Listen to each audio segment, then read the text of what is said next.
Oras sa bombo 21 minutos na magrigad sa lasay sa aga sa Ilokitas sa nagapangurang nga balita international.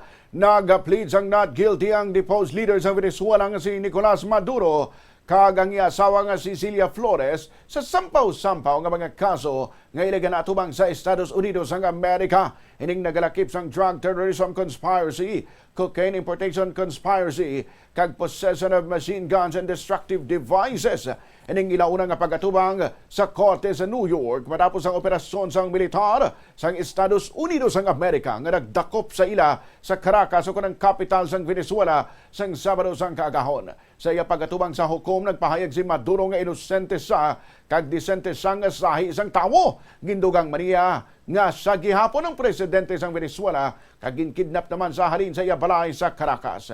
Gintawag man sini ang iya kaugalingon nga prisoner of war. Sa piyak na bahin sa Venezuela, formal na nga nagpanumpa ang parliamentary leader nga si Delcy Rodriguez bilang acting president.